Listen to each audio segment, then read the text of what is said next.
பாடல் புத்தகத்திலே 3வது பாடலை நாம் பாடலாம். மாலையில் துதிப்போம் மகிழ்வுடனே மன களிப்புடனே, மான் புகழ் இயேசுவை வானவரோடே மாலையில் துதிப்போம். இந்த பாடலை நாம் மிகவும் எவ்வளவு களைப்பாக இருந்தாலும் சோர்வாக இருந்தாலும் தேவன் இந்த நாளிலே நம்மை நடத்தி வந்த அந்த பாதையை எண்ணினால் ஆண்டவரை நாம் அளவுக்கு அதிகமாக நாம் இருதய நாளத்திலும் துதிக்க முடியும். அப்படியா இந்த பாடலை நாம் பாடுவோம்.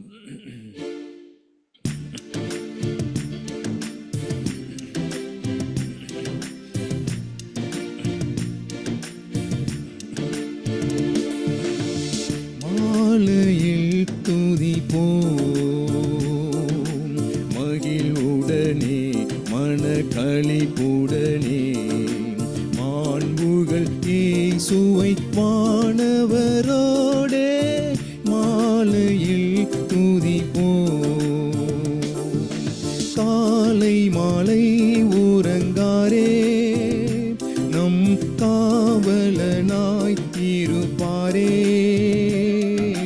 காலை மாலை உறங்காரே நம் காவலனாய் இருப்பாரே. ஆவலுடன் துதி சாற்றிடுவீரே மாலையில் துதிப்போம். ஆவலுடன் துதி சாற்றிடுவீரே மாலையில் துதிப்போம். கிருபையின் வாக்கு தந்தாரே அதை அருமையாய் நிறைவேற்றினாரே, கிருபையின் வாக்கு தந்தாரே அதை அருமையாய் நிறைவேற்றினாரே. உரிமையுடன் புகழ் சாற்றிடுவீரே மாலையில் துதிப்போம். உரிமையுடன் புகழ் சாற்றிடுவீரே மாலையில் துதிப்போம். சோதனை வந்திட்ட நேரம் அவர் போதனை செய்தார் அந்நேரம், சோதனை வந்திட்ட நேரம் அவர் போதனை செய்தார் அந்நேரம்.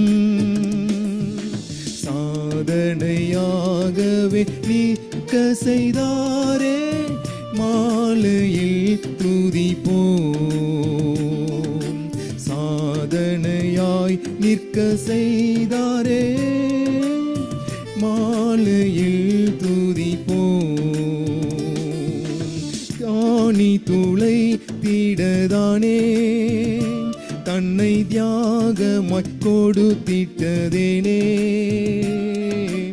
ஆணி துளை திடதானே தன்னை தியாகமாய் கொடுத்திட்டதேனே.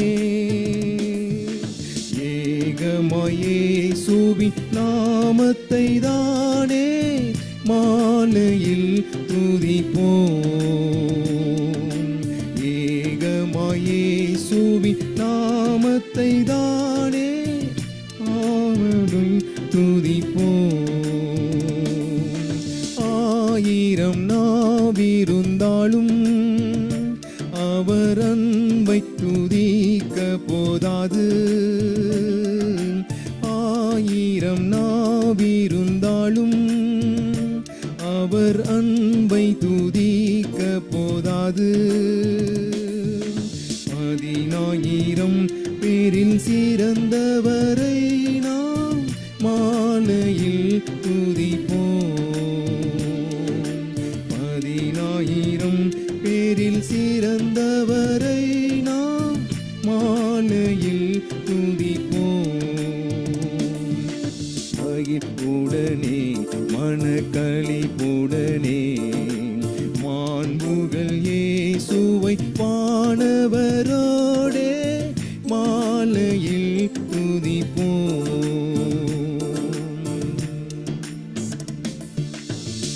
பாடல் புத்தகத்தில் 448 448 மகிமை மேல் மகிமை அடைந்திடுவேனே, மறுரூபமாவேன் மனமதிலே, ஆம் இருதயத்திலே நாம் மறுரூபமாகிக்கொண்டே இருப்போம், மகிமை மேல் மகிமை அடைந்து கொண்டே இருப்போம். அவரை தரிசிக்க, நம்முடைய வரன் முகத்தை தரிசிக்கும்படிக்கு மகிமை மேல் மகிமை அடைவோம். அருமையான ஒரு பாடல். பாதம் ஒன்றே போதும் என்றேன், பேசும் ஆண்டவர் தொனியை கேட்பேன். ஆம், திவ்ய நல்ல குணங்கள் நாடி நான் ஜெபிப்பேன், தூய வாழ்க்கையின் தேவை அதுவே என்ற நல்ல அருமையான ஒரு பாடல். நாம் கருத்தை உணர்ந்து இந்த பாடலை நாம் பாடலாம்.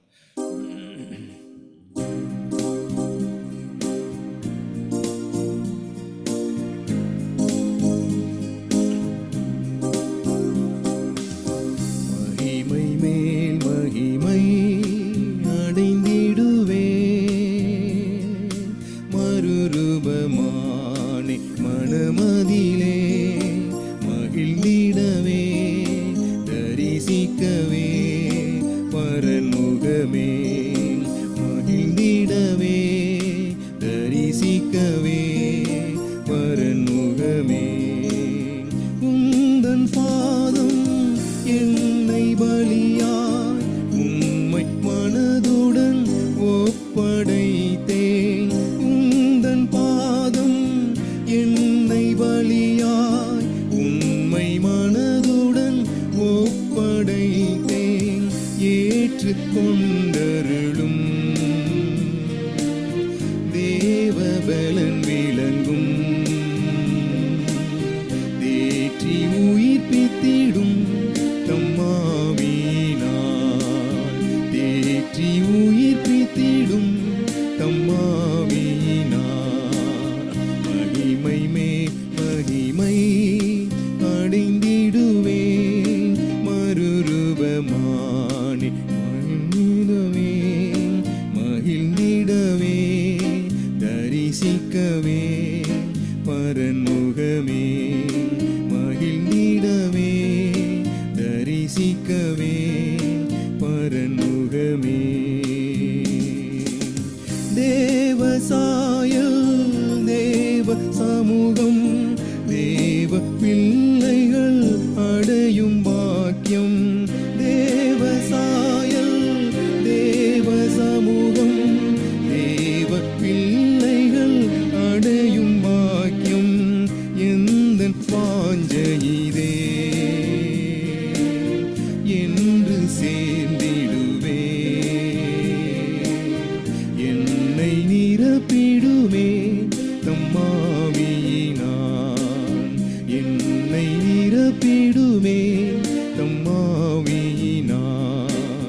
மகிமை மேல் மகிமை அடைந்திடவே, மறுரூபமானே மனமதிலே மகிழ்ந்திடவே, தரிசிக்கவே பரன்முகமே, மகிழ்ந்திடவே தரிசிக்கவே பரன்முகமே.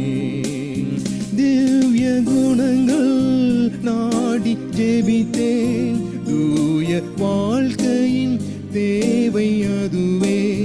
திவ்ய குணங்கள் நாடி ஜெபித்தேன், தூய வாழ்க்கையின் தேவை அதுவே. தேவ சேவையிலே பாடு சகித்திடவே, தாரும் பொறுமை பலன் தம்மாவியினால், தாரும் பொறுமை பலன் தம்மாவியினால். மகிமை மேல் மகிமை அடைந்திடுவேன், மறுரூபமானே மனமதிலே மகிழ்ந்திடவே, தரிசிக்கவே பரன்முகமே, மகிழ்ந்திடவே தரிசிக்கவே பரன்முகமே.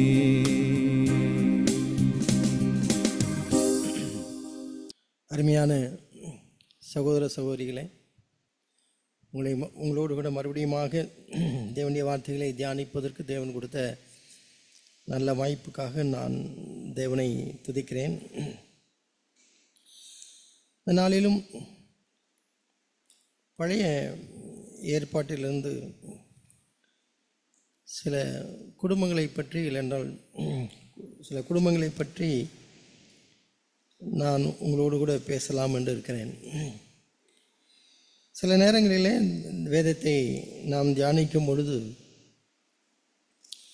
இவைகளெல்லாம் எதற்காக இந்த கொடுக்கப்பட்டிருக்கிறது, இதெல்லாம் ஏன் வேதத்தில் எழுதப்பட்டிருக்கிறது, சம்மந்தமில்லாதது போல இருக்கிறதே என்று கூட சில நேரங்களிலே நாம் நினைக்கலாம்.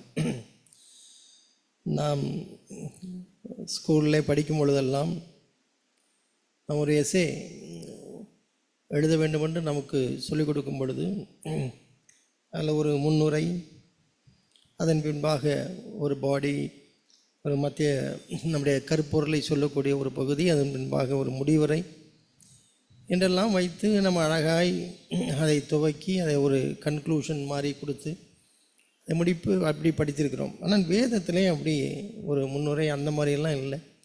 சுவிசேஷத்தை ஆரம்பிக்கும் பொழுதே முதலாவது மத்தேயு எழுதின சுவிசேஷம் ஆரம்பிக்கும் பொழுது புதிய ஏற்பாடை படியுங்கள் என்று சொன்னால், யாராவது ஒரு பொதுவாய் புறஜாதிக்கு இந்த புதிய ஏற்பாடை படிங்கள் என்று சொல்லி நாம் கொடுக்கும் பொழுது அவர்கள் முதல்ல எடுத்தோடனே முதல் பேஜ் முழுவதுமே இவன் இன்னாரை பெற்றான் என்று இருக்கும்.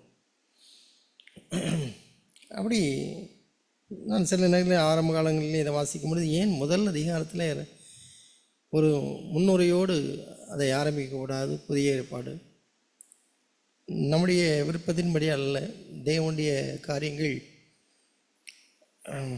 அப்படி அதை பல நோக்கத்தோடு தேவன் தம்முடைய நோக்கத்தின்படியே அதை வைத்திருக்கிறார். முதல் அதிகாரத்தில் எப்படி ஆதியாகமம் முதல் அதிகாரத்தில் பல காரியங்கள் இருக்கிறது, அதே போல் மத்திய எழுதின விசேஷம் முதல் அதிகாரத்தில் நம்ம பல காரியங்களை நாம் கற்றிருக்கிறோம். சமீப நாட்களில் எல்லாம் நாம் அதிகமாக அதை நாம் கற்றுக்கொண்டு இருக்கிறோம். அதே போல் நியாயாதிபதிகளின் புத்தகத்திலே ஒரு அதிகாரத்தை நான் தியானிக்கும் பொழுதெல்லாம் இது ஏன் இங்கே இருக்கிறது என்று நான் நினைப்பேன். ஏன் இருக்கிறது?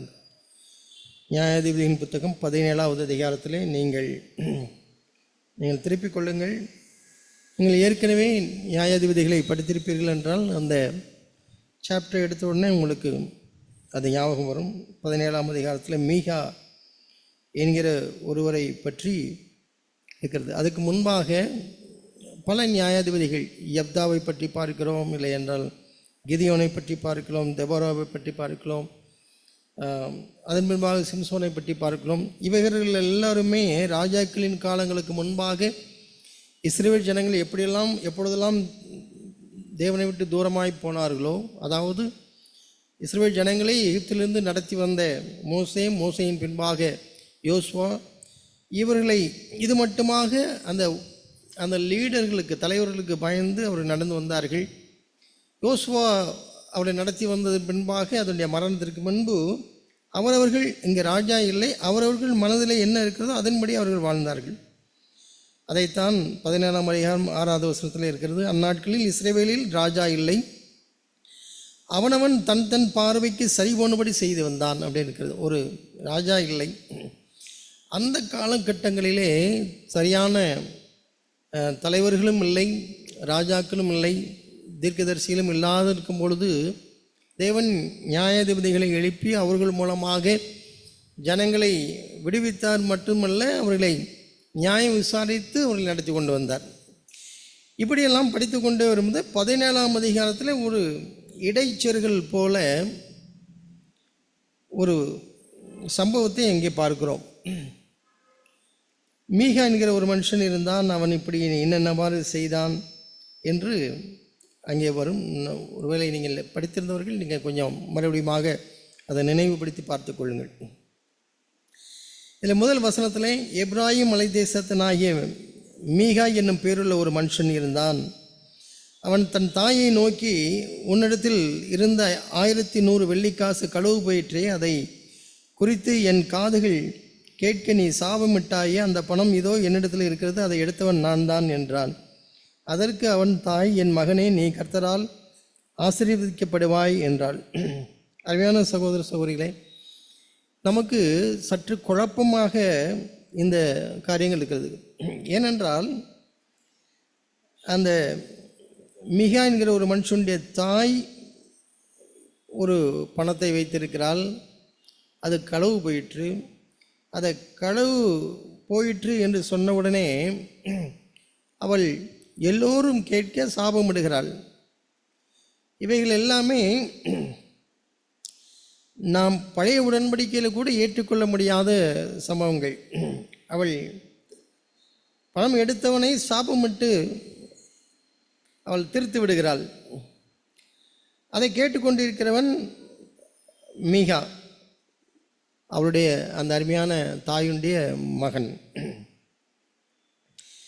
அவருடைய இன்ட்ரோடக்ஷனை பார்த்தீங்கன்னா 17ஆம் அதிகாரத்தில் எப்ராஹிம் மலை தேசத்தான் என்று இருக்கிறது. எப்ராஹிம் மலை தேசத்தான் யோசேப்புடைய பிள்ளைகளாகிய மனாசே, எப்ராஹிம் இவருடைய வழிகளில் வந்தவர்கள். இவர்கள் மலையிலே தங்களுடைய வாழ்க்கையை வைத்திருந்தார்கள். இவர்கள் சமவெளியிலே அவர்கள் வாழவில்லை, நல்ல செழிப்பான இடங்களிலே வாழ்ந்து வந்தார்கள். அப்படி இருக்கும்பொழுது இவர்களை பற்றி ஒரு குணாதிசயம் நம்முடைய பின்னணியை நாம் பார்க்கிறோம். ஓசியாவின் புத்தகம் 7வது அதிகாரத்தை நான் ஒரு வசனத்தை நம்ம பார்த்து விட்டு இங்கே வந்துடலாம். ஓசியாவின் புத்தகம் 7ஆம் அதிகாரம் 8வது வசனம். எப்ராஹிம் அந்நிய ஜனங்களோடு கலந்திருக்கிறான் என்று இருக்கிறது. எப்ராஹிம் அந்நிய ஜனங்களோடு கலந்திருக்கிறான். இந்த எப்ராஹிம் மக்களுடைய பற்றிய குணாதிசயம் என்னென்னா, அவர்கள் தேவனுக்கென்று அழைக்கப்பட்ட பிரித்தெடுக்கப்பட்டவர்களாக இஸ்ரவேலர்களாக அவர்கள் வாழவில்லை. அவர்கள் அந்நியரோடு கலந்திருக்கிறார்கள். கானான் தேசத்திலேயே அவர்கள் சுற்றுமுற்றும் அவரோடு இருந்தவர்களோடு அவர்கள் கலந்திருந்தார்கள். ஒரு மிக்ஸ்அப்னு சொல்லலாம். அவர்கள் தேவனுக்கென்று பக்தி வைராக்கியமாக இல்லாதவர்கள். ஆனால் பின்னணியிலே என்ன இருக்கிறது என்றால், அவர்கள் தாங்கள் இஸ்ரவேலர்கள், எப்ராஹிமில் வம்சத்தார் என்றெல்லாம் தங்களை அவர்கள் சொல்லிக் கொள்கிறார்கள். அப்படிப்பட்ட காலங்களில் தான் இந்த மீகாவுடைய காரியங்களை பார்க்கிறோம். 1100 வெள்ளிக்காசு அந்த மீகாவுடைய அம்மா அவருடைய தாய் வைத்திருந்தார்கள். அதை காணாமல் போய்விட்டது, திருடு போய்விட்டது. இந்த 1100 வெள்ளிக்காசு என்பது அதற்கும் ஒரு பின்னணி இருக்கிறது. அந்த பின்னணியை நாம் பார்க்கும்போது எதனாலே 1100 என்று இருக்கிறது என்று தெரியவில்லை. சிம்சோன் அவன் தேவனை விட்டு தூரமான பொழுது அந்த அவனை எப்படி கட்டுப்படுத்த அவனுடைய சக்தி எதனால், அது அவனுடைய பலம் எங்கே இருக்கிறது என்று அவர்கள் கண்டுபிடிக்கும்படியாக அவன் தெலீலானிடத்தில் இருக்கிறான் என்று சொன்னோம்னா, தெலீலானிடத்தில் அவர்கள் பேரம் பேசுகிறார்கள். நீ எப்படியாவது அவனுடைய பலம் என்ன என்பதை என்ன செய்ய வேண்டும், நீ கண்டு சொல்ல வேண்டும் என்று, உனக்கு நாங்கள் கிரயம் தருகிறோம் என்று சொல்கிறார். யூதாஸ் ஆண்டவராய் இயேசு கிறிஸ்துவை காட்டிக் கொடுப்பதற்கு 30 வெள்ளிக்காசு என்ன செய்கிறான், அவன் பேரம் பேசுகிறான், அதை வாங்குகிறான். அதே போல் தெலீலானுக்கு அவர்கள் கொடுக்கும்போது 1100 வெள்ளிக்காசு நாங்கள் தருகிறோம் என்று சொல்கிறார்கள். 1100 வெள்ளிக்காசு தருகிறோம் என்று சொல்கிறார்கள். நீ எப்படியாவது சிம்சோனுடைய பலன் என்ன என்பதை கேட்டு அவனை வீழ்த்த வேண்டும். அதற்கு எவ்வளோ காசு, 1100 வெள்ளிக்காசு. இப்போ இந்த அம்மா வச்சிருக்கிறதும் 1100 வெள்ளிக்காசு. இதுக்கு அவங்களுக்கு இதுக்கும் அதற்கும் தொடர்பு இருக்கா என்று தெரியவில்லை. ஆனால் 1100 வெள்ளிக்காசு இந்த அம்மா வச்சிருந்தார்கள். தொலைந்து விட்டது.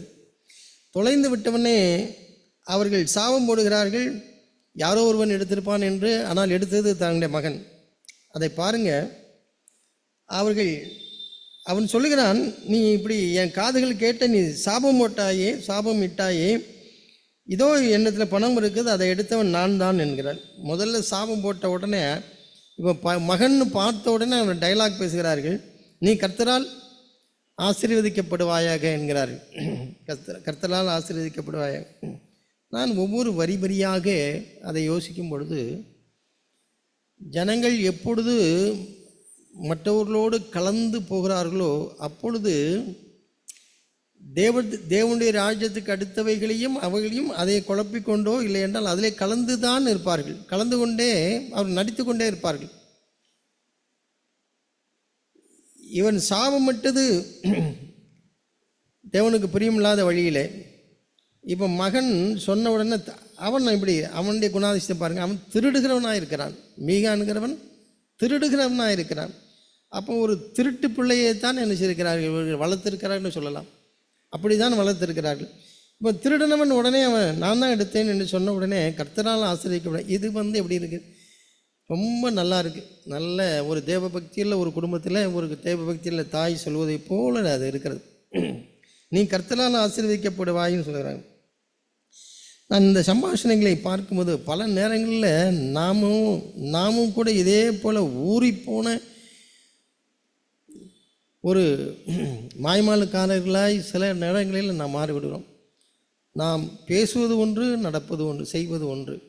அதன் பின்னணியிலே ஒன்றும் நடக்காதது போல நாம் ஒரு ஜபத்தையும் கூட செய்து விடலாம். நம்மை ஏமாற்றக்கூடிய ஒரு இல்லை. நாம் எல்லோரும் அது விதிவிலக்குன்னு சொல்ல முடியாது. நம்ம எல்லோருமே இதுக்கு ஒரு அபாயத்தில் இருக்கிறவர்கள் தான். அதனால தான் நியாயாதிபதிகளிலே 14ஆம் அதிகாரத்தில் இந்த காரியங்கள் எல்லாம் இருக்கிறது. நீங்கள் 1 கொரிந்தியர் 10ஆம் அதிகாரத்திலே நம்ம பார்க்கும் பொழுது இவைகளெல்லாம் நமக்கு எச்சரிப்பு உண்டாகும்படி தான் இருக்கிறது, எழுதப்பட்டிருக்கிறது என்று சொல்கிறார். இப்போ பாருங்கள், அவன் கர்த்தரால் ஆசீர்வதிக்கப்படுவாய் என்று சொல்லிட்டு உடனே இவன் திரும்ப அந்த 1100 ரூபாயை கொடுத்துருக்கிறான். 1100 வெள்ளிக்காசை உடனே அந்த அம்மாவும் திரும்ப கொடுக்குறாங்க.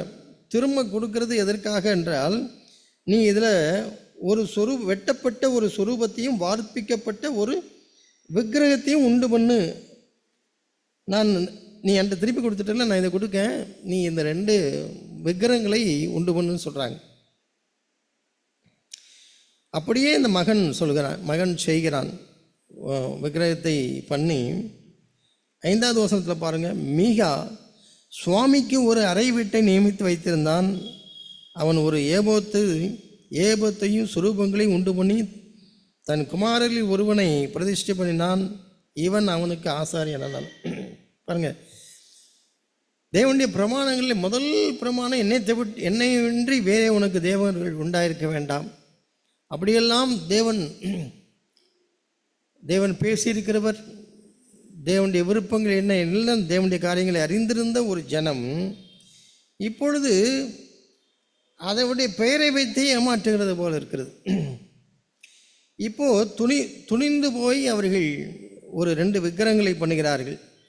அதற்கு ஒரு அறை வீட்டையும் வைத்து சுரூபங்களை உண்டு பண்ணி அறை வீட்டை வைத்து இப்பொழுது மீகா தன் பிள்ளைகளை அதற்கு என்ன செய்கிறான், அவன் அதற்கு ஆசாரியனாக பிரதிஷ்டை பண்ணுகிறான். இதை பார்த்த உடனே நான் உணர்த்தப்பட்டது, ஒரு தாய், ஒரு குடும்பத்திலே ஒரு தாய், அவள் தேவனுக்கு பிரியமாய் நேர்மையாய் இல்லாமல் தேவனுடைய பெயரை வீணாய் வழங்கக்கூடிய ஒரு சகோதரியாக இருப்பார்கள் என்றால் அவர்கள் மூலமாக அவருடைய பிள்ளைகள் பாதிக்கப்படுகிறது. இப்போ முதல்ல ஒரு பையனை அவர்கள் சரியாக வளர்க்கவில்லை, இல்லை என்றால் அவனும் ஒரு திருடனாக இருக்கிறான். அவன் மனம் திரும்புவதற்கு ஒரு வாய்ப்பு கிடைக்கும் பொழுது கூட மறுபடியும் அவனிடத்தில் பணத்தை கொடுத்து ஒரு விக்கிரகத்தை உண்டு போய் சொல்லுகிற ஒரு தாய். இப்போது மீகா அதற்கு மேலாக ஒரு படி சென்று தன்னுடைய பையனை அவர்களுக்கு என்ன செய்கிறான், ஆசாரியனாக அவன் பணிக்கிறான். அப்போது 3 தலைமுறை பாதிக்கப்பட்டு விட்டது. ஒரு தாய் நிமித்தம் அவர்கள் தேவனுக்கு பிரியமில்லாத ஒரு வாழ்க்கையை வாழுகிறது மாத்திரமல்ல, தன்னுடைய பையனுக்கும் அதே போல் ஒரு வாழ்க்கையை கற்றுக் கொடுத்திருக்கிறார்கள். அதோடு அவருடைய அடுத்த சந்ததியும் அதே போல் அவர்கள் தேவனை விட்டு தூரமாய் அவர்கள் போனவர்களாக இருக்கிறார். அருமையான சகோதர சகோதரிகளை, இது ஒரு சாதாரண ஒரு விஷயமாக நமக்கு இருக்கலாம். 3 தலைமுறை ஒரு குடும்பத்தை இந்த ஒரு சகோதரி மூலமாக கெடுத்து விட்டார்கள் நான் பார்த்தேன். அது மாத்திரமல்ல சகோதர சகோதரிகளே, நீங்கள் அதற்கு பின்பாக நீங்கள் பார்ப்பீர்கள் என்றால் நீங்கள் தொடர்ச்சியாக அதன் பின்பாக உள்ள அதிகாரங்களிலே நீங்கள் வீட்டிலே நீங்கள் தியானித்து பாருங்கள். தான் கோத்திரம் என்கிற ஒரு கோத்திரம் அவர்கள் தங்களுக்கு இடம் பத்தாது என்று சொல்லி தேசத்தை வேவு பார்க்கும்படியாக சில ஆட்களை அனுப்புகிறார்கள். அப்படி அனுப்பப்பட்டவர்கள் எல்லோருமே எங்கே வருகிறார்கள் என்றால் மீகானுடைய வீட்டு வரைக்கும் வருகிறார்கள். அதன் பின்பாக அந்த வீட்டிற்குள்ளே அந்த சொரூபங்கள் இருக்கிறது என்று அறிந்தவுடனே இந்த தான் கோத்திரத்தினரிலே அவர்கள் அனுப்பப்பட்ட அந்த ஸ்பை வேவுகாரர்கள் இவர்கள் எல்லோருமே மோசையின் பிரமாணத்திலே வளர்ந்தவர்கள் தான். தேவனுடைய காரியங்களை கற்றறிந்தவர்களாகத்தான் இருக்க வேண்டும். அதுவும் அப்படி இருக்கிறவர்கள் அவருக்கு நடத்த வேண்டிய ஆள்கள் எல்லாம் இல்லாமல் போன உடனே அவர்கள் தங்கள் எண்ணத்தின்படி அவர்கள் வாழ்கிறவர்கள். இந்த மீகா என்கிறவனுடைய வீட்டுக்கு வந்தவுடனே அங்கே சுரூபங்கள் இருக்கிறது, விக்கிரகம் இருக்கிறவன் என்று அறிந்தவுடனே அங்கே போய் விசாரிக்கிறார்கள். எப்படி எவ்வளவு கீழ்த்தரமாய் போய்விட்டது! தேவனிடத்தில் விசாரிக்க வேண்டியவர்கள், தீர்க்கதரிசியிடத்தில் போய் கேட்க வேண்டியவர்கள், இப்பொழுது மீகாவுடைய வீட்டிலே ஒரு சிலை இருக்கிறது, ஒரு சுரூபம் இருக்கிறது, அங்கே போய் என்ன செய்கிறார்கள்? அவர்கள் விசாரிக்கிறார்கள். அங்கே மீகாவுடைய வாழ்க்கையை நீங்கள் அதற்கு மேலாக நீங்கள் பார்ப்பீர்கள் என்றால், அவன் இந்த சுரூபத்தை வைத்துவிட்டு அதன் பின்பாக அவனுடைய வீட்டு வழியே இன்னொரு போகிறான். ஒரு லேவியன் அவன் பரதேசியாய் அவன் கடந்து போகும் பொழுது அவன் என்ன செய்கிறான் பாருங்கள்.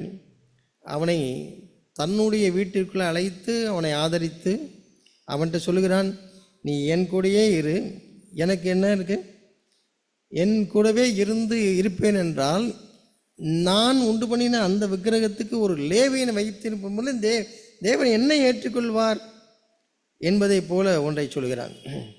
நீங்கள் 18ஆம் அதிகாரம் 24வது வசனத்தை பாருங்கள். மன்னிக்கவும், நீங்கள் 18வது அதிகாரத்தில்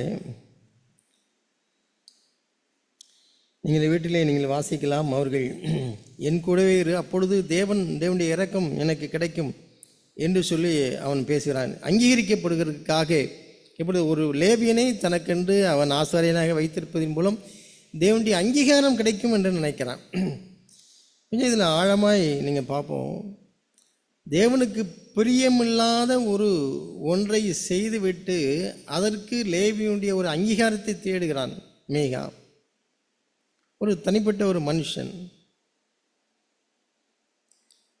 பல நேரங்களில் நாமும் கூட இது மாதிரி நம்முடைய விருப்பத்தின்படியே நாம் செய்துவிட்டு அதற்கு தேவனுடைய அங்கீகாரத்தையோ இல்லை என்றால் மூப்பொருளுடைய அங்கீகாரத்தையோ இல்லை என்றால் மற்ற தேவனுடைய பிள்ளைகள் என்று அழைக்கப்படுகிற சகோதரர்களுடைய அங்கீகாரத்தையோ கூட நாம் செய்யலாம். நாம் நாடுகிறவர்களாக நாம் இருக்கலாம். அங்கே அந்த மாதிரி ஒரு சூழ்நிலையிலே அந்த லேவியனை தன்னுடைய தான் உண்டு பண்ணின அந்த விக்கிரகத்திற்கு ஆசாரியனாக வைத்து இருக்கும் பொழுது இந்த வேவு பார்க்க சென்றவர்கள் எல்லாரும் அவரிடத்தில் போய் கேட்க போகிறார். மீகாவின் வீட்டில் ஒரு வீடு, தனி வீடு, அதற்குள்ளாக ஒரு சுரூபம், அங்கே ஒரு ஆசாரியன் இருக்கிறான். தீர்க்கதரிசியிடத்திலே கேட்க வேண்டிய கேள்விகள், அதில் போய் அவரிடத்தில் விசாரிக்க வேண்டியவர்கள் இப்பொழுது மீகாவுடைய வீட்டிற்குள்ளே போய் அந்த விக்கிரகத்தில் கேட்க முடியாது, அந்த லேவியனிடத்தில் கேட்கிறார்கள். நாம் அங்கே பார்ப்போம் என்றால் அவன் உடனே சொல்கிறான், அவங்க காத்திருப்பு இல்லை என்றால் தேவனிடத்தில் விசாரிக்கவே இல்லை, நீங்கள் போங்கள், உங்களுக்கு நிச்சயம் கைகூடி வரும் என்று சொல்கிறான். அதன் பின்பாக அப்படியே அது நடக்கிறது. பல காரியங்கள் நடந்து வருகிறது.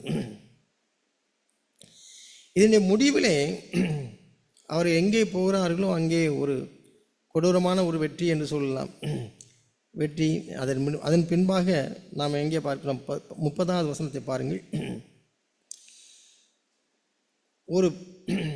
அந்த 5 வேவுகாரர்களும் பின்பாக தங்களுடைய தேசத்திற்கு போய் மறுபடி தங்களுடைய கோத்திரமாகிய தான் கோத்திரத்தில் உள்ள வீரர்கள் எல்லாம், போர்ச்சேவர்கள் எல்லாம் அழைத்து கொண்டு வந்து அங்கே அவர்கள் ஆக்கிரமிப்பு செய்கிறார்கள். ஒரு யுத்தம் நடக்கிறது, அதில் ஜெயிக்கிறார்கள். இவைகள் எல்லாமே தேவனுடைய தீர்மானமோ தேவனுடைய ஆசீர்வாதமோ இல்லாமலேயே என்ன செய்கிறது, நடக்கிறது. இதற்கு யார் மூலமாக அவர்கள் போகிறார்கள்? இந்த மீகா என்கிற ஒரு தனி மனிதன் உண்டான தவறினாலே உண்டாக்கப்பட்ட விக்கிரகங்களிடத்திலே ஆலோசனை கேட்டு அதற்கு போகிறார்கள். அப்படியே இப்போ இதில் வெற்றி கிடைத்த உடனே அவர்கள் சொல்கிறார்கள் 30வது வசனத்தில், அப்பொழுது தான் புத்திரர், 18ஆம் அதிகாரம் 30வது வசனம், அந்த சுரூபத்தை தங்களுக்கு ஸ்தாபித்து கொண்டார்கள். இப்போ மீகாவுடைய வீட்டில் இருந்த சுரூபம் இப்பொழுது எங்கே கைமாறிவிட்டது? தான் புத்திரருடைய கைமாறிட்டது. ஒரு ஒரு முழு ட்ரைப், ஒரு கோத்திரம், இந்த முழு கோத்திரத்தாரும் இப்பொழுது எதை பின்பற்றுகிறார்கள்? மீகா என்கிற தனி மனிதனுடைய விக்கிரகத்தை அவர்கள் தங்களுக்கென்று ஸ்தாபித்து கொண்டார்கள். 30வது வசனத்தில் பார்க்கணும். நீங்கள் அதை கோர்வையாய் நீங்கள் வீட்டில் போய் தியானித்தால் உங்களுக்கு புரியும். நான் இப்பொழுது மறுபடியும் சொல்ல விரும்புகிறேன். ஒரே ஒரு சகோதரி, அவள் தேவனை விட்டு பின்வாங்கி போய் தன்னுடைய பிள்ளையும் சரியாக வளர்க்காதனாலே அது ஒரு திருட்டுத்தனம். அந்த திருட்டுத்தனத்திலிருந்து மறுபடியும் அவனுக்கு ஒரு ஆசீர்வாதம். முழு குடும்பமும் தன்னுடைய தவறை பற்றி உணரவில்லை. தன்னுடைய தவறுதலாக இருக்கிற அந்த தன்னுடைய மகனும் தன்னுடைய பிள்ளைகளையும் அதே தவறிலேயே வளர்க்கிறான். அப்படி ஒரு தேவனுக்கு பிடித்தமான ஒரு குடும்பம் செய்த பின்பு அதே எப்படி அது ஒரு கோத்திரத்தையே பாதிக்கிறது. ஒரு தான் கோத்திரத்தார் என்கிற முழு கோத்திரத்தாரும் இப்பொழுது மீகாவுடைய சிலைகளை, விக்கிரகத்தை தங்களுக்கென்று வைத்து கொண்டார்கள். அவர்கள் அந்த தவறான தேவன் அனுமதிக்காத அந்த இடத்துல உள்ள வெற்றியை கொண்டாடுவதற்காக 30வது வசனத்தில் பார்க்கிறோம். அப்பொழுது தான் புத்திரர் அந்த சுரூபத்தை தங்களுக்கு ஸ்தாபித்து கொண்டார்கள். தங்களுக்கென்று எங்கே அந்த சுரூபம் கைமாறி விட்டது. தங்களுக்கென்று ஸ்தாபித்து மனாசேயின் குமாரனாகிய கெர்சோனின் மகன் யோனத்தானையும் அவன் குமாரனும் அந்த தேசத்தால் சிறைப்பட்டு போன நாள் மட்டும் தான் கோத்திரத்திற்கு ஆசாரியராக இருந்தார்கள்.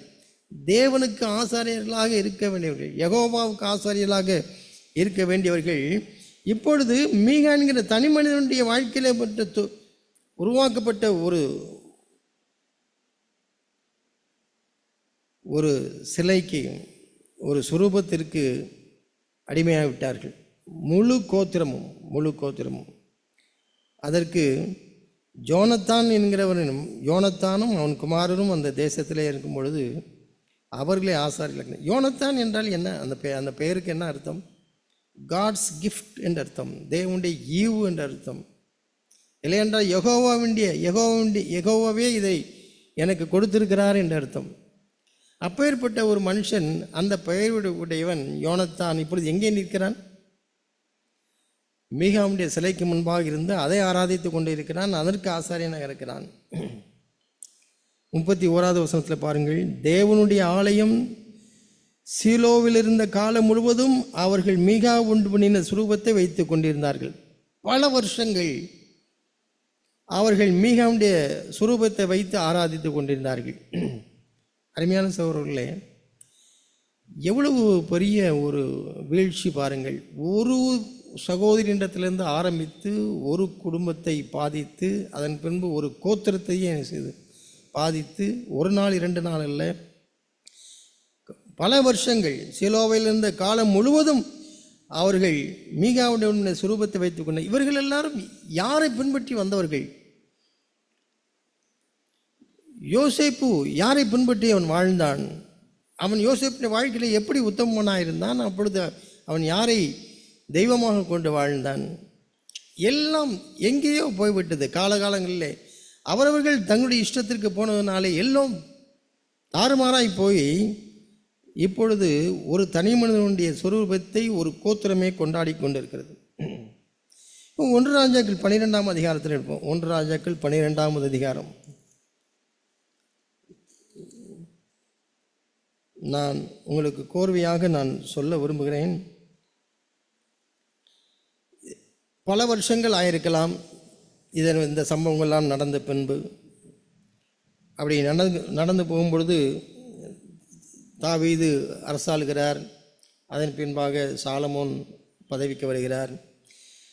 சாலமோனுடைய காலத்திலே நாம் அறிந்திருக்கிறோம், அந்த ராஜ்யம் இஸ்ரவேல் என்பது 2ஆக பிரிகிறது. 10 கோத்திரம் ஒரு பகுதியாகவும் 2 கோத்திரம் யூதா கோத்திரம் என்று, யூதா கோத்திரமும் மனாசே இப்ராஹிம் கோத்திரம் மாத்திரம் இருக்கிறது. 10 கோத்திரம் என்ன செய்துவிட்டது? தனியாக போய்விட்டது. இவர்கள் எல்லோரும் சாலமோனுக்கு புரிய வேண்டும் என்பதற்காக அவர்கள் போய்விட்டார்கள். இப்பொழுது வடபகுதியிலே என்று சொல்லலாம், மேல் பகுதியிலே அந்த இஸ்ரவேல் ராஜ்யம் என்று அழைக்கப்படுது. கீழே யூதா ராஜ்யம், 2 கோத்திரம், அங்கே 10 கோத்திரம் இருக்கிறது. அப்படி 10 கோத்திரத்திலே சாலமோனுடைய எதிரியாகிய யெரொபெயாம் அவன் என்ன நினைக்கிறான்? அவனுடைய ஆட்சியிலே அவன் இப்பொழுதுதான் பிரிந்து வந்திருக்கிறார்கள். இவர்கள் எல்லோருமே பண்டிகை கொண்டாடுவதற்காக எருசலேமுக்கு போனால் நமக்கு ஆபத்தாகிவிடும், நம்முடைய பதவிக்கு ஆபத்தாகிவிடும் என்று நினைக்கிறான் யெரொபெயாம். இவைகள் எல்லாமே சாலமோனுடைய குமாரனாகிய ரெகோபெயாமுடைய காலங்களில் நடக்கிறது. அவனுடைய குமாரன் ரெகோபெயாம், அவனுடைய கடினமான ஆட்சி, அவனுக்கு எதிரியாக தேவன் எழுப்பினது யெரொபெயாம். இப்போ யெரொபெயாம் 10 கோத்திரத்தார் இங்கே ரெகோபெயாம் இடத்துல 2 கோத்திரத்தார் பிரிந்திருக்கிறார்கள். இப்போ 10 கோத்திரத்துக்கு தலைவனாகிய ராஜாவாக இருக்கிற யெரொபெயாம் நினைக்கிறான், என்னுடைய ஜனங்கள் எல்லாரும் தொழுதுகொள்வதற்காக எருசலேம் போனால் அது சரிவராது என்று சொல்லி 12ஆம் அதிகாரம் 28வது வசனத்தை பாருங்கள். ஆகையால் ராஜாவானவன் யோசனை பண்ணினான். அவன் யோசிக்கிறான், இதை எப்படி நான் தடுத்து நிறுத்துவது என்று யோசிக்கிறான். பொன்னினால் 2 கன்றுக்குட்டிகளை உண்டாக்கி ஜனங்களை பார்த்து, நீங்கள் எருசலேமுக்கு போகிறது உங்களுக்கு வருத்தம், இஸ்ரவேலரே, இதோ இவைகள் உங்களை எகிப்து தேசத்திலிருந்து வரப்பண்ணின உங்கள் தேவர்கள் என்று சொல்லி 2 கன்றுக்குட்டிகளை அவன் உண்டு பண்ணி ஒன்றை பெத்தேலிலும் ஒன்றை தானிலும் ஸ்தாபித்தான். தான் என்பதுதான் நான் முதலை பார்த்தமே. தான் என்ற கோத்திரத்தார் தான் யாரை பின்பற்றிட்டார்கள்? மீகாவுடைய சுரூபத்தை எடுத்துக்கொண்டார்கள். இப்பொழுது ராஜாவுக்கு அது வசதியாக, ஏற்கனவே இவர்கள் கலப்பின மக்கள், தான் கோத்திரத்திலிருந்து வந்தவர்கள் ஒரு கலப்பின மக்கள், முழு மனதோடு தேவனை பின்பற்றாதவர்கள்.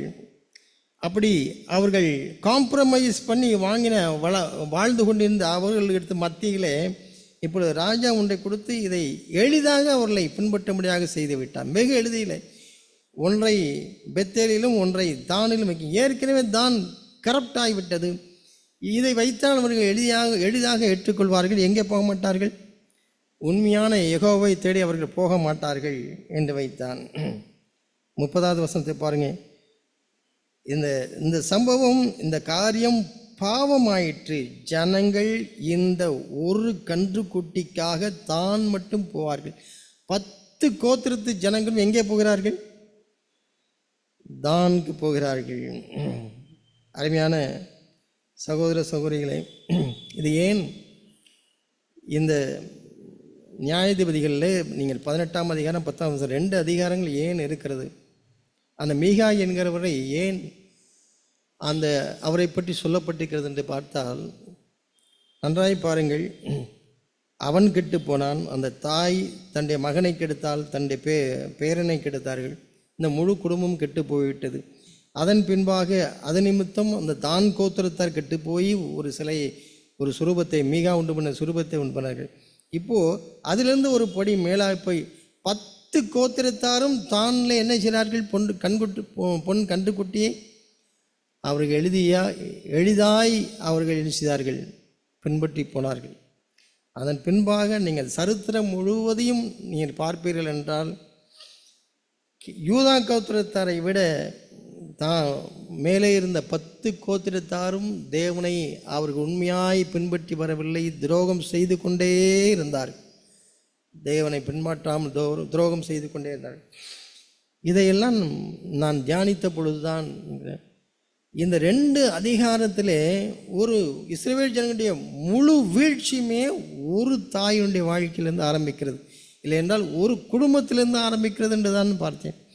அப்பொழுது தான் ஆண்டவரே, இந்த வீழ்ச்சியை நீங்களும் நானும் இந்த முழு உலகமும் அறிந்து கொள்ள வேண்டும் என்பதற்காகவே தேவன் அந்த 2 அதிகாரத்தில் எழுதி வைத்திருக்கிறார். சகோதரர்களே, நீங்கள் 1 கொரிந்தியர் 10ஆம் அதிகாரத்தில் பார்க்கிறோம். இவைகளெல்லாம் நமக்கு திருஷ்டாந்தமாக இருக்கிறது. அப்போது ஒரு குடும்பத்தில் ஒருவருடைய வீழ்ச்சி எந்தளவாக பாதிக்கிறது, அதோடு நிற்கவில்லை, அது எங்கெல்லாம் பாதிக்கும் என்றே தெரியவில்லை. சகோதரர்களே, நான் குடும்பத்திற்கு தலைவனாக இருந்தால் என்னுடைய குடும்பத்திற்கு நான் உத்தரவாளியாக நிற்கிறேன். அதற்கு பதில் சொல்கிறவனாக இருக்க வேண்டும்.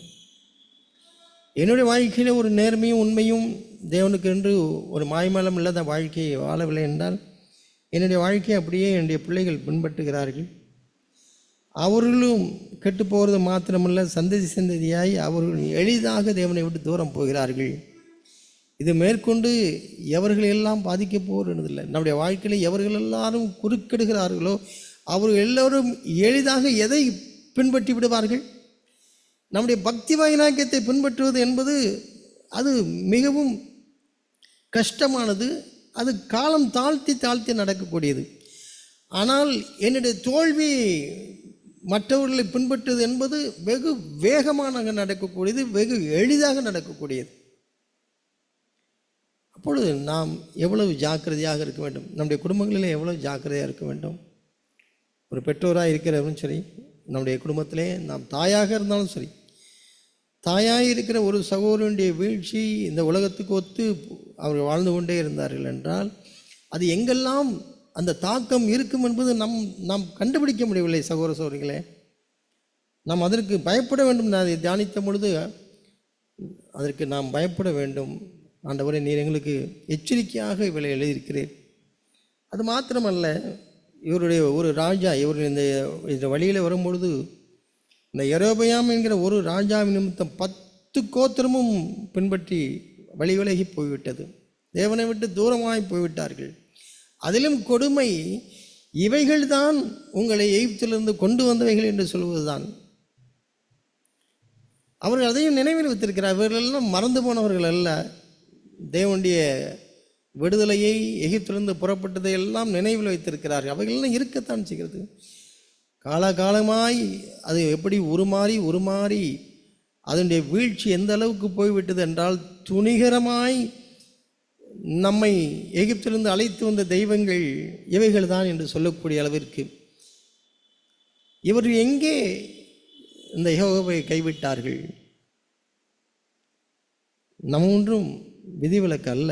சகோதர சகோதரிகளே, நாம் ஜாக்கிரதையாக இல்லாவிட்டால் சபையில் பொறுப்பாக இருக்கிற நாம் கூட நம்முடைய ஒரு வீழ்ச்சி ஒரு சபையையே பாதிக்கும், ஒரு பெரிய ஒரு கம்யூனிட்டியே அது பாதிக்கும், ஒரு சமுதாயத்தையே அது பாதிக்கலாம்.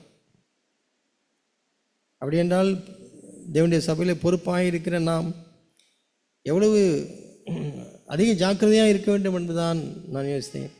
என்னுடைய இஷ்டப்படி எதையோ ஒரு செய்துவிட்டு அதற்கு நான் முலாம் பூசி கர்த்தரால் ஆசீர்வதிக்கப்பட்டவன் என்று நான் சொல்லிக்கொள்ளலாம். நான் யோனத்தான் என்று பெயரை வைத்துக் கொள்ளலாம். என்னுடைய பிள்ளைகளுக்கு அவர்களை ஆசாரியர்கள் ஆக்கி வைத்துக் கொள்ளலாம். இவைகள் எல்லாமே தேவன் அங்கீகரிக்கவும் இல்லை. தேவன் அதை வெறுக்கிறவராக இருக்கிறார். ஆனால் நடந்து கொண்டே இருக்கிறது. ஜனங்கள் அவ்வளவாய் கெட்டு போனார்கள். இவைகளுக்கு இந்த காலகட்டங்களிலே இவைகளெல்லாம் இப்படி தாறுமாறாய் இருக்கின்ற காலகட்டங்களிலே இந்த ராஜாக்கள் யெரொபெயாம் அதன் பின்பாக வந்த காலகட்டங்களிலே, ஆனால் ஒரு மனுஷன், ஒரு தீர்க்கதரிசி, அவனும் இதே கலாச்சாரம், இந்த சீரழிவு இவைகள் மத்தியிலே அவன் வாழ்ந்து கொண்டு இருக்கிறான். ஆனால் அவன் தன்னுடைய குடும்பத்தை பற்றி சொல்லும் பொழுது அவன் சொல்கிறான். ஏசாயா 8ஆம் அதிகாரம் 18வது வசனத்தை பாருங்கள். ஏசாயா தீர்க்கதரிசியின் புத்தகத்திலே 8ஆம் அதிகாரம் 18வது வசனத்தில் இவர்கள் எங்கே வாழ்ந்திருப்பார்கள், எந்த சூழ்நிலையில் வாழ்ந்திருப்பார்கள்? இதே காலகட்டங்களிலே சோரம் போன வீழ்ந்து போன ஜனங்கள் மத்தியில் தான் இந்த ஏசாயாவும் வாழ்ந்திருக்கிறான். ஆனால் அவன் சொல்கிறான் 17வது வசனத்திலிருந்து பார்க்கலாம். 8ஆம் அதிகாரம் 17வது வசனம். நானோ, ஏசாயா சொல்கிறாய், நானோ யாக்கோபின் குடும்பத்துக்கு தமது முகத்தை மறைக்கிற கர்த்தருக்கு காத்திருந்து அவருக்கு எதிர்பார்த்திருப்பேன். இதோ நானும் கர்த்தர் எனக்கு கொடுத்த பிள்ளைகளும் சீயோன் பர்வதத்தில் வாசமாயிருக்கிற சேனைகளின் கர்த்தராலே இஸ்ரவேலில் அடையாளங்களாகவும் அற்புதங்களாகவும் இருக்கிறோம் என்று சொல்கிறார். இவர்கள் எந்த காலத்தில் வாழ்ந்தார்? அதே காலங்கள், அதே ஜனங்கள், அதே வீழ்ச்சி, அதே பின்மாற்றம். அப்போ நமக்கு அது எவ்வளவு சவாலாக இருக்கிறது. நான் ஏதாவது இந்த சூழ்நிலையிலே, இந்த காலகட்டங்களிலே, இந்த கலாச்சாரத்தில் அப்படியெல்லாம் வாழ முடியாது என்று நாம் நினைக்கிறோம். நம்முடைய பிள்ளைகள் வாழ முடியாது. அதற்கு ஏதோ பல காரணங்களை சொல்லலாம். ஆனால் கேடுகட்ட பின்மாற்றம் வந்த மக்கள் மத்தியிலே ஒருவன் தன்னுடைய குடும்பத்தோடு சொல்கிறான். தான் மாத்திரமல்ல, இதோ கர்த்தர் எனக்கு கொடுத்த பிள்ளைகள் என்று சொல்கிறான். நாங்கள் இஸ்ரவேலில் அடையாளங்களாகவும் அற்புதங்களாகவும் இருக்கிறேன்னு சொல்கிறான். அப்போ நமக்கு எவ்வளவு சவால் பாருங்க. அவர்கள் ஒன்றும் ஒரு சுபீட்சமான ஜனங்கள் இருந்த மத்தியிலே, ஒருவேளை சிஎஃப்சி போல எல்லோரும் தேவனை அறிந்திருக்கிறார் என்று சொல்லக்கூடிய மத்தியில் அவர்கள் இருக்கவில்லை. அவர்களுடைய வீழ்ச்சியுற்ற ஜனங்கள் மத்தியில் ஒரு தனி மனிதனாக ஒரு இருக்கிறான் தன்னுடைய குடும்பத்தோடு என்றால், நாம் எங்கே நம்முடைய வீழ்ச்சிக்கோ நம்முடைய குறைவுகளுக்கோ காரணத்தை சொல்ல முடியும்? சொல்ல முடியாது அவர்களே. இப்போ இதில் நியாயாதிபதிகளிலே இன்னொரு குடும்பத்தையும் நான் பார்த்தேன். அதற்கு முன்பாக பாருங்கள், 13வது அதிகாரத்தையும் படிப்போம். அந்த ஒரு குடும்பத்தையும் தியானித்து நாம் முடிக்கலாம். இங்கே ஒரு குடும்பம், அருமையான மனோவா என்கிற ஒருவனை பார்க்கிறோம். இவன் எந்த கோத்திரத்தான் என்று பார்த்தால், இவன் தான் கோத்திரத்தான், அதே கோத்திரம்தான். ஒருவேளை அதே கம்யூனிட்டியிலேருந்து வந்தவன், இல்லைன்னா அதனுடைய பின்னணியில் வந்தவன் என்று நாம் பார்க்கலாம். இவன் ஒன்றும் புது இல்லை. இவனும் வீழ்ந்து போன தான் கோத்திரத்தில் உள்ளவர்கள் தான் இவர்கள். இல்லை, அருமையான 13ஆம் அதிகாரம் 2வது வசனம். அப்பொழுது தான் வம்சத்தானாகிய சோரா ஊரான ஒரு மனுஷன் இருந்தான். அவன் பெயர் மனோவா. அவன் மனைவி பிள்ளை பெறாத மழடியாக இருந்தாள். கர்த்தருடைய தூதன் அந்த ஸ்திரீக்கு தரிசனமாகி அவளை நோக்கி, இதோ பிள்ளை பெறாத மழடியான நீ கற்பந்தரித்து ஒரு குமாரனை பெறுவாய் என்று சொல்லியிருக்கான். இந்த வீழ்ந்து போன ஜனங்களை ரட்சிப்பதற்காக ஒரு இரட்சகனை வேண்டுமென்று தேவன் அங்கிருந்து பார்த்தார். ஏனென்றால் இவருடைய கூக்குரல் மேலே போகுது. ஆண்டவரே, நாங்கள் பாவம் செய்து வழி விலகி போனோம், எங்களை ஒடுக்குகிறார்கள் என்று அவருடைய கூக்குரல் போகும்பொழுது பெலிஸ்தியர் ஒடுக்குகிறார்கள், அவரை சுற்றி இருக்கிற மற்ற ஜனங்கள் ஒடுக்கிறார்கள் என்றும்போது தேவன் அங்கேயிருந்து பார்த்து இறக்கப்பட்டு அவருக்கு ஒரு ரட்சகனை அனுப்ப வேண்டும் என்பதற்காக அவர் முடிவு பண்ணுவது மனுஷர்களை தேடியிருப்பார். எந்த குடும்பங்கள் இருக்கிறது என்று தேடியிருப்பார். அதில் ஒரு மனுஷனை பார்த்தார், மனோவா. அவருடைய மனைவியை பாருங்கள், மனைவி பேரே இல்லை. எனக்கு தெரிந்தவரை மனைவி பேர் இல்லை. அந்த மனைவியிடத்திலே தான் ஆண்டவர் ஒரு தூதனை அனுப்புகிறார். மனோவாவிடத்தில் அனுப்பவில்லை. தேவன் தூதனை அனுப்பினது அந்த மனோவாவின் மனைவிக்கு. ஏன் அந்த மனைவியுடைய பெயரை சொல்லி அவளுடைய புருஷன் பற்றி சொல்லியிருக்கலாம். அப்படி சொல்லவில்லை. ஒருவேளை இவர் 2 பேரில் யார் தேவபக்தியாக இருந்த, ஒருவேளை அந்த மனோவாவின் மனைவியாக இருந்திருக்கலாம். ஏன்னா தேவதூதன் அவரிடத்துல தான் பேசுகிறான். அந்த ஒரு காரியத்தை பார்க்கும் பொழுது இந்த அருமையாய் சகோதரி தேவன் அங்கேருந்து பார்த்து ஒருவரை தேர வேண்டும் என்று பார்க்கும் பொழுது யாரு தான் நாங்கப்படுகிறார்? மனோவின் மனைவி. ஆனால் இந்த அருமையான சகோதரி யாருடைய பெயருக்கு பின்னாடி தான் ஒளிந்திருக்கிறார்? மனோவா என்கிறவருடைய பெயருக்கு பின்னாடி தான் இருக்க விரும்புகிறார் ஒழிஞ்சு மனோவை தாண்டி அவருடைய பெயரே இல்லை. அப்பொழுது தன்னுடைய கணவனுடைய பாதுகாப்பில் இருக்கிற ஒரு சகோதரி எப்பொழுதுமே தன்னுடைய நிழலிலே அவள் இருந்து விட்டால் எவ்வளோ பாக்கியவதியாக இருக்கிறார். இப்போ நமக்கு எல்லாருமே பல இடங்களிலே சம உரிமை, சம அந்தஸ்து என்றெல்லாம் போர்க்கொடி பிடிக்கிற ஒரு கூட்டம் நிறைந்த சமுதாயத்தில் நாம் இருக்கிறோம். ஆனால் இங்கே தேவன் நான் தெரிந்து கொள்ளப்பட்ட ஒரு சகோதரி அப்படியே தன்னுடைய கணவனின் பின்னாடியே இருக்கிறார். பாருங்கள்,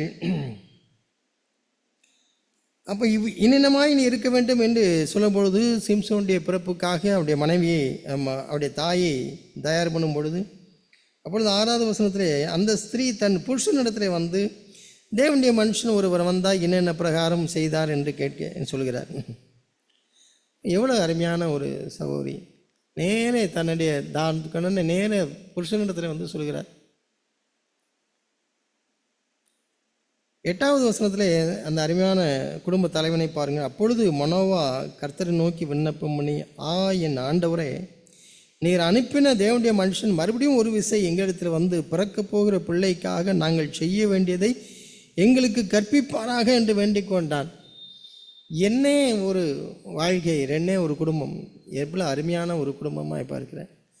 தேவனே, நீர் ஒரு தூதன் மூலமாக எங்களோடு பேசிவிட்டீர், எங்களுக்கு ஒரு குமாரன் பிறப்பான், இப்படி இருக்க வேண்டும் என்று. ஆனால் மறுபடியும் எங்களிடத்தில் நீ அந்த பிள்ளைக்காக நாங்கள் செய்ய வேண்டியதை எங்களுக்கு கற்பிப்பீராக என்று அவன் விண்ணப்பம்.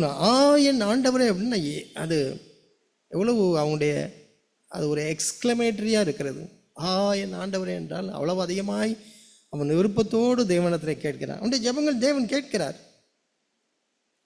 மறுபடியுமாக அதே சகோதரிக்கு அவர் தரிசனமாகிறார். இப்பொழுதும் யாருக்கு தரிசனமாகவில்லை? மனோவாவுக்கு தரிசனமாகவில்லை, அதே சகோதரிக்கு தான் தருகிறார்.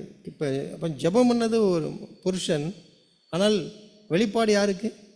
மனைவிக்கு. இப்போ மனைவி உடனே நேர மனோவா எழுந்திருது. 10வது வசனத்தை. அப்பொழுது ஆகையால் அந்த ஸ்திரீ சீக்கிரமாய் ஓடி, இதோ அன்று என்னிடத்தில் வந்தவர் எனக்கு தரிசனமா என்று தன் புருஷனுக்கு அறிவித்தார். போய் நேரம் ஓடி இப்போ புருஷனை போய் கூப்பிட்டு வர நினைக்கிறார். அந்த ஒற்றுமையும் அவருடைய இணையமாக இருக்கிறதையும் பார்க்கும்பொழுது இவர்களும் அந்த காலத்தில் தானே வாழ்ந்தவர்கள். தான் கோத்திரத்தாரோ இல்லை என்றால் நான் பார்த்த மீகா இருக்கிறவர்கள் வாழ்ந்த காலத்தில் தானே இவர்களும் வாழ்ந்தார்கள். இவர்கள் அந்த யெகோவாவை பின்பற்றுவதற்கு எவ்வளவு குடும்பமாய் பக்தி தன்னுடைய மனைவியோடு அவர் இருந்திருக்கிறான். அவன் மறுபடியுமாக அப்பொழுது 11வது வசனம், அப்பொழுது மனோவா எழுந்திருந்து தன் மனைவியின் பின்னாலே போய் அவரிடத்தில் வந்து இந்த ஸ்திரீயோடு பேசினவர் நீர்தானா என்று அவரிடத்தில் கேட்டான். அவர் நான் தான் என்றார்.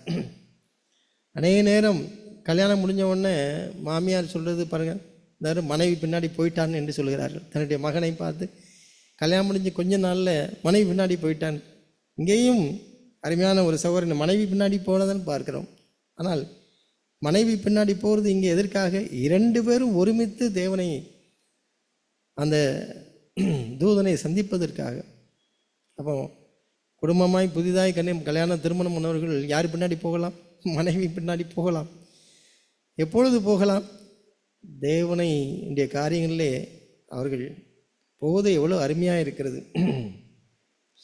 இப்பொழுது மறுபடியும் கேட்கிறார் பாருங்கள்.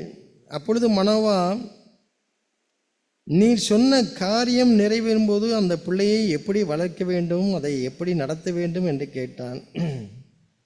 நம்முடைய குடும்பங்களிலே நம்முடைய பிள்ளைகளை வளர்ப்பதற்கு தேவனிடத்தில் போய் அதை எப்படி வளர்க்க வேண்டும். நம்முடைய பிள்ளைகளை ஒருவராவது நாம் யாருக்கென்று வளர்க்கவில்லை, நாம் ஏதோ ஒரு தெய்வத்திற்காக வளர்க்கவில்லை. யாருக்கு தானே வளர்க்கிறோம்? நம்முடைய பிள்ளைகள் யாராவது நாம் வேறே யாருக்காவது வளர்க்கிறோமா? இல்லையே.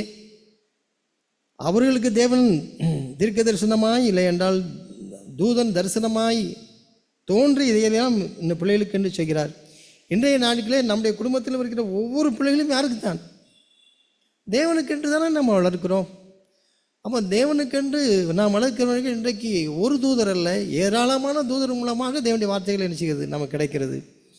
ஆனால் கேட்கிறவர்கள் கேட்க வேண்டுமே, இதை எப்படி வளர்க்க வேண்டும், எப்படி நடத்த வேண்டும். இந்த வசனங்களை எல்லாம் நான் வாசிக்கும் பொழுது நான் என்னுடைய குடும்பத்தை இருக்கும் ஆண்டவரே, எந்தெந்த இடங்களிலே நான் நிறைவேற்றியிருக்கிறேன், எந்த இடங்களிலே நான் தவறி இருக்கிறேன் என்று நான் அதை குறித்து சிந்திப்பது உண்டு.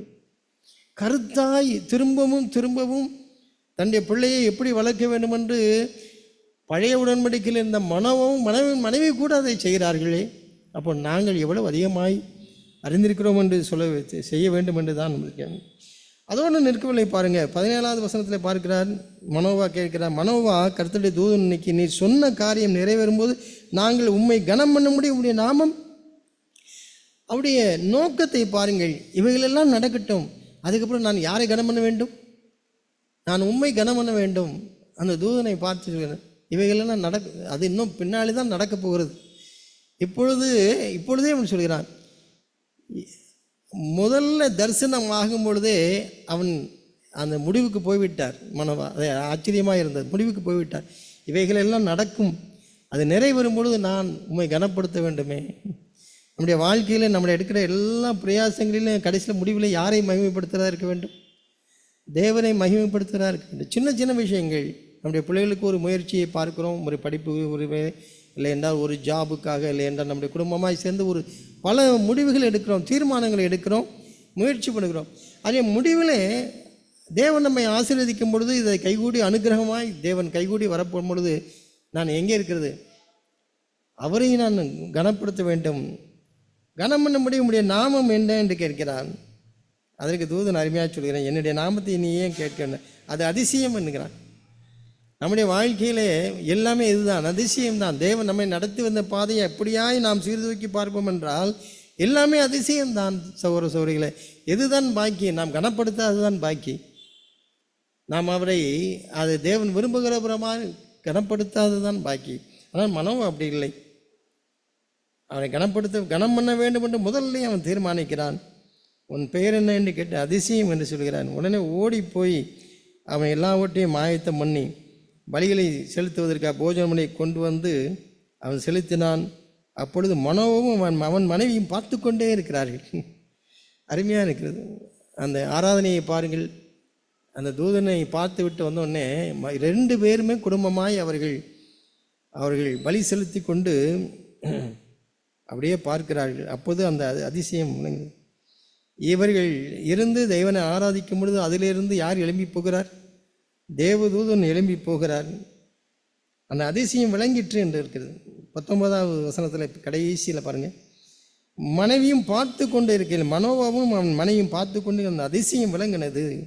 அக்னி ஜுவாலை பலிபீடத்திலிருந்து வானத்திற்கு நேராக எழும்புகையில் கர்த்தருடைய தூதனானவர் பலிபீடத்தின் ஜுவாலையில் ஏறி போனார். அதை மனோவாவும் அவன் மனைவியும் கண்டு தரையில் முகங்குப்புற விழுந்தார்கள். நான் நினச்சேன், ஆண்டவரே, நானும் என் மனைவி இல்லை என்றால் குடும்பமாக இருக்கிறோம். நம்ம எல்லோருமே நம்முடைய குடும்பத்தில் தேவன் செய்கிற அதிசயங்களையும் அற்புதையும் பார்த்து முழுமையாய் அவரை கனப்படுத்தி சாஷ்டாங்கமாய் விழுந்து ஒவ்வொரு காலத்தையும் கடந்து போவார். அப்படி எனக்கு இதை பார்க்கும் பொழுது பழைய உடன்படிக்கையில் உள்ள அந்த அருமையான சகோதரன் எவ்வளவு சாட்சியாய் எனக்கு முன்பாக நிற்கிறார். முகங்குப்புற விழுகிறான். அதிசயங்களை தேவன் நம்முடைய வாழ்க்கையில் செய்கிறார். இன்னும் அருமையான சகோதரர்களை நான் இந்த 2 குடும்பங்களோடு நான் நிறுத்திக்கொள்ள விரும்புகிறேன். ஒரு குடும்பம் முழுவதுமாக தாங்கள் சீர்கெட்டு போனது மாத்திரமல்ல, தங்களுடைய பிள்ளைகளையும் சீர்கெட்டு போக பண்ணினார்கள். அதோடு முழு சமுதாயம் வீழ்ச்சி அடையும்படியாக செய்து விட்டார்கள். இவைகளின் மத்தியிலே இன்னொரு குடும்பம் இருக்கிறது, ஏசாயா தீர்க்கதரிசி. அவன் இவைகளிலே சம்பந்தப்படாமல் நானும் என் வீட்டாரமோ என்று அவன் சொல்கிறான். அது நமக்கு எவ்வளவு நம்ம உற்சாகமாக இருக்கிறது.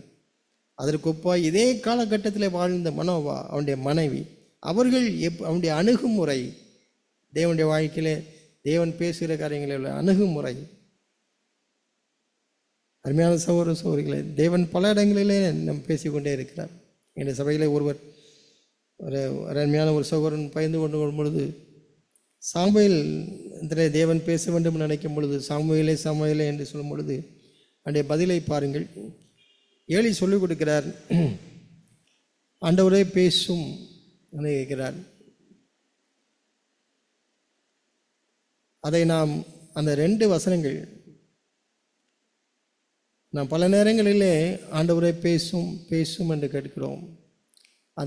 அந்த வார்த்தை முழுமை பெறவில்லை. அடியேன் கேட்கிறேன் என்பது தான், அதை சேர்த்தால்தான் அது முழுமை பெறுகிறது. பல இடங்களிலே நாம் ஆண்டவரே பேசும் என்று சொல்கிறோம், அதையெல்லாம் நாம் கேட்கிறோம். ஆனால் பேசும் அடியேன் கேட்கிறேன் என்றால் பேசுவதற்கு தேவன் ஆயத்தமாக இருக்கிறார், கேட்கிறதுக்கு நான் ஆயத்தமாக. எவ்வளோ தேவன் பேசிக்கொண்டே இருக்கிறார். அந்த ஒரு சின்ன 2 வார்த்தைகளே தேவன் பேசுவதற்கு ஆயத்தமாக இருக்கிறார். நான் என்னுடைய பங்கிலே நான் கேட்பதற்கு ஆயத்தமாக இருந்தால்தான் அது முழுமை பெறுகிறது. இல்லை என்றால் அது பாதி தான். அதனால் ஒரு பிரயோஜனம் இல்லை. தேவன் பேசிக்கொண்டே இருப்பார், நான் கேட்பதற்கு இல்லை. சாமுவேல் கேட்க விருப்பம் இல்லை என்றால் அதனுடைய முடிவு அது தோல்வி தான், அதில் வெற்றி இல்லை. அந்த ஒரு வார்த்தையில் எவ்வளவு அதில் ஜீவனும் இருக்கிறது, ஜீவன் இருக்கிறது நான் பார்க்கிறேன். பேசும் ஆண்டவரே, நான் கேட்பதற்கு ஆயத்தம். நாளிலும் தேவன் நம்மோடு கூட பேசியிருக்கிறான் நம்புகிறேன். நானும் இதை தியானிக்கும் பொழுது நான் உணர்வடைந்தேன். ஆண்டவரை இவ்வளவு காரியங்களை வைத்திருப்பதனாலே ஆண்டவரே நீர் அந்த 2 அதிகாரத்தையும் வைத்திருக்கிறீர். ஆனால் பல வருஷங்கள் நான் தியானிக்கும் பொழுது அதை நான் உணர முடியவில்லை. ஆனால் இப்பொழுது ஆண்டவரே நீர் எங்களோடு கூட பேசியிருக்கிறேன், என்னோடு கூட பேசியிருக்கிறேன். ஆனால் தேவன் நம்மோடு கூட பேசியிருக்கிறார். நம்முடைய வாழ்க்கையும் நம்முடைய குடும்பங்களுடைய வாழ்க்கையும் ஏசாயா தீர்க்கதரிசி போல சவால் விடக்கூடிய ஒரு வாழ்க்கையாக இல்லாவிட்டால் நாம் இந்த சமுதாயத்தில் இந்த ஜென்ரேஷனில் நாம் தோல்வியடைந்தவர்களாகத்தான் இருப்போம். தேவனுடைய இருதயத்தின் விருப்பத்தை நிறைவேற்றக்கூடிய ஒரு பிள்ளையாக நாம் இருக்க முடியாது. தேவன் நம்மோடு கூட பேசுவாராக. நாம் கண்களை மூடி நாம் ஜெபிக்கலாம். எங்கள் நல்ல பிதாவே, இந்த நாளிலும் உடைய வார்த்தைகளை நாங்கள் தியானித்தோம் ஆண்டவரே. நாங்கள் வேறு ஒன்றும் செய்யவில்லை. நீர் எங்களோடு கூட அந்த அதிகாரம் மூலமாக பேசியிருக்கிறீர் சுவாமி. எங்களை உற்சாகப்படுத்தியிருக்கிறீர். நல்ல சாட்சிகளை நீர் கொடுத்திருக்கிறீர். எச்சரிப்பையும் கொடுத்திருக்கிறீர் சுவாமி. நாங்கள் அந்த நல்ல சாட்சிகளை நாங்கள் பின்பற்றி ஆண்டவரே, நீர் 1 கொரிந்தியர் 10ஆம் அதிகாரத்தில் சொன்னது போல சுவாமி, இவைகள் எல்லாம் எங்களுக்கு எச்சரிப்பாகும். நாங்கள் உணர்வுடையபடியும் எழுதியிருக்கிறதே, அதை நாங்கள் பார்த்து நாங்கள் வாழ எங்களுக்கு உதவி செய்யும். எங்கள் மூலமாக ஒரு முழு சந்ததியும் ஆண்டவரை ஆசீர்வதிக்கப்பட வேண்டும் என்ற நாளில் நாங்கள் ஜெபிக்கிறோம் சுவாமி. எங்களை நினைக்கும் பொழுதெல்லாம் தேவரீர் ஆண்டவர் அவர்கள் உம்மை நினைத்து உம்மை கனப்படுத்தி உம்மை மகிமைப்படுத்தி தன்னுடைய வாழ்க்கையில் அந்த பயணத்தை தொடரணும் சுவாமி. அப்பேற்பட்ட ஒரு வாழ்க்கைக்கு நாங்கள் காரணமாக இருக்கணும். என்னுடைய முழு குடும்பமும் எங்களை உம்மை பின்பற்றி வருவதற்கு நாங்கள் காரணர்களாக இருக்கணும் சுவாமி. நாங்கள் எதையோ பேசுகிறோம், எதையோ கேட்கிறோம். ஆண்டவரே, தயவாய் எங்களுக்கு இந்த இருதயத்தை தாரும். எளிதாய் நாங்கள் உம்மை பின்பற்றி வர உதவி செய்யும் சுவாமி. நீர் எங்களுக்கு கொடுத்த பொறுப்புகளை நாங்கள் நினைவு கொள்கிறோம். அப்படியா எங்களுக்கு இரக்கம் பாராட்டி தீர்க்கதரிசிகளாக நீங்கள் எழும்புவதற்கு உதவி செய்யும். சாட்சிகளாக நிற்க உதவி செய்யும். அற்புதங்களாகவும் அடையாளங்களாகவும் இருக்க உதவி செய்யும் சுவாமி. இந்த உலகம் எக்கேடு விட்டு போனாலும் பரவாயில்லை ஆண்டவரே, அவைகள் மத்தியிலே தேவனை நாங்கள் எந்த சூழ்நிலையிலையும் நாங்களும் ஏசாயா போல நிற்பதற்கு எங்களுக்கு பலன் தாரும். இயேசுவின் நாமத்தில் கேட்கிறோம் ஜீவனுள்ள நல்ல பிதாவே, ஆமென்.